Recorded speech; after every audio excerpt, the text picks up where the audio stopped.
यहाँ पर क्या है, from Bohr's theory the energy of an electron in the nth orbit of hydrogen atom is, energy कितनी हो जाएगी, जो हमने पीछे लिखा है क्या, तो energy of n nth orbit is given by क्या हो जाएगा, तो एनर्जी हमारा होता है, ध्यान से देखो, ये फॉर्मूला बहुत कंफ्यूज करता है बच्चों, तो हो जाएगा माइनस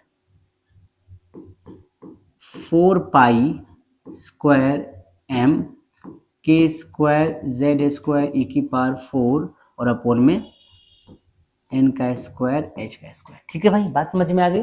ये हमारा किसी भी nth ऑर्बिट का एनर्जी है। अब पूरी बात ध्यान से समझना, जो कि बहुत इंपॉर्टेंट है। क्या होता है कि हमें पता है कि हमारे पास एक एटम है, ठीक है भाई, ये न्यूक्लियस मान लो, ये पहला ऑर्बिट, ये दूसरा ऑर्बिट। कोई भी एक इलेक्ट्रॉन है, जब वो अपने हायर टू लोअर में जंप, इलेक्ट्रॉन है मान लो हायर ऑर्बिट में था और यहाँ से जंप करके यहाँ पहुंच गया इस वाले ऑर्बिट में, तो यहाँ की एनर्जी इसकी हो जाएगी E2 और यहाँ की एनर्जी क्या हो जाएगी E1, और इनके बीच में जो एनर्जी इलेक्ट्रॉन के फॉर्म में एनर्जी बाहर निकल जाती है हमारी। कोई इलेक्ट्रॉन एक्साइट होता है तो तब होता है जब एनर्जी मिलती है, बिना इलेक्ट्रॉन को एनर्जी मिले इलेक्ट्रॉन अपने ऑर्बिट को जंप नहीं कर सकती, एनर्जी चाहिए होगी इलेक्ट्रॉन्स को। देखो जब एटम को एनर्जी मिलेगी तो इलेक्ट्रॉन्स को एनर्जी मिल जाएगी। अब इलेक्ट्रॉन एनर्जी को लेकर करेगा क्या, उसको क्या जरूरत है एनर्जी की, तो वो जंप करेगा और अब उसके पास ज्यादा एनर्जी है ताकि करके रह सके।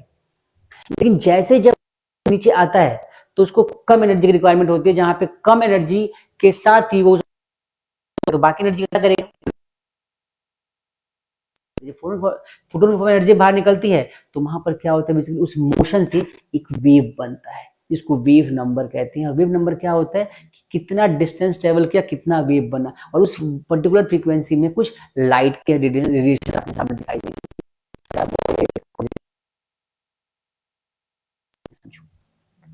तो जब यहां से जंप करके यहां पर गया है ये ऑर्बिट हमारा, तो मान लो h न्यू के फॉर्म में एनर्जी रिलीज करेगा, न्यू मतलब क्या, पर्टिकुलर फ्रीक्वेंसी।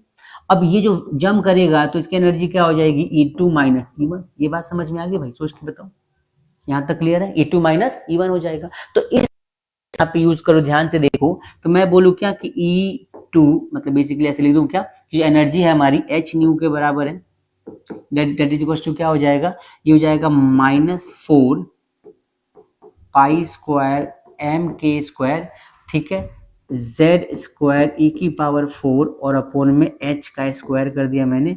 और मैंने यहाँ पर क्या कर, ध्यान से समझना, ध्यान समझना, जहां n2 लिखा है तो वहां पे मैं n2 लिख दूंगा, और जहां पे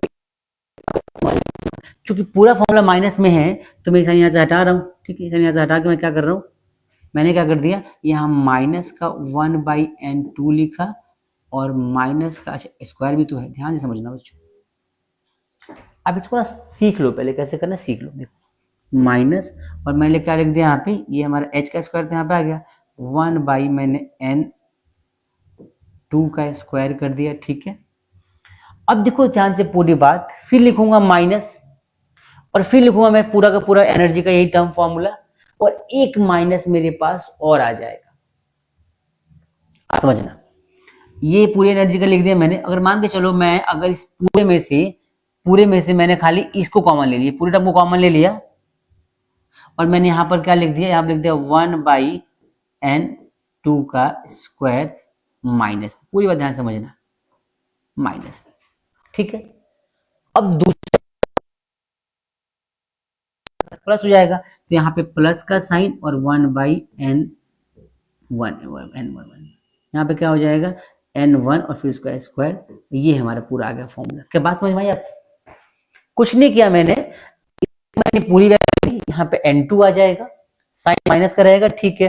दूसरा जब फॉर्मूला E1 की एनर्जी का तो माइनस यहाँ पर है, दोनों का माइनस माइनस प्लस हो जाएगा, तो साइन प्लस का आ गया, बाकी टर्म कॉमन ले लिया हमने। जब इसको रीअरेंज करेंगे बच्चों तो क्या हो जाएगा, ये हो जाएगा h nu is equal to, ये बन जाएगा 4 पाई स्क्वायर m के स्क्वायर z स्क्वायर e की पावर 4 अपोन में h का स्क्वायर, इसका स्क्वायर h का स्क्वायर, h याद रखना, ठीक।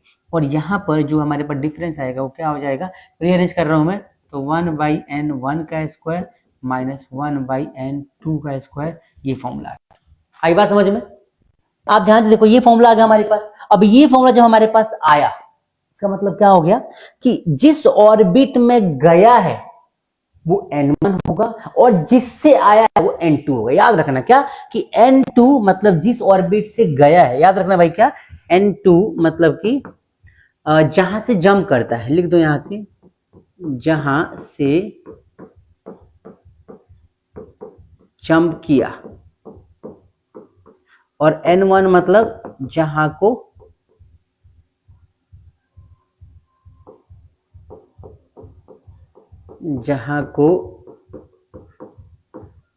गया। ठीक है, ये दो चीजों का आपको ध्यान रखना है।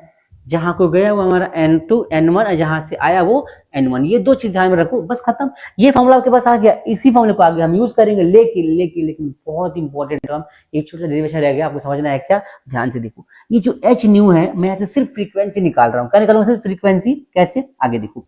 तो अगर मैं बोलूँ कि फ्रीक्वेंसी इज इक्वल टू 4 पाई का स्क्वायर m k का स्क्वायर जेड स्क्वायर ई की पावर 4, यहाँ पे h का स्क्वायर है तो h का स्क्वायर, एक h यहाँ से चला जाएगा तो h का एक क्यूब हो जाएगा बच्चों। ठीक है, बाकी सब सेम रहेगा। क्या बाकी सब रहेगा? 1/n1 का स्क्वायर माइनस 1/n2 का स्क्वायर, ये हमारा फॉर्मूला।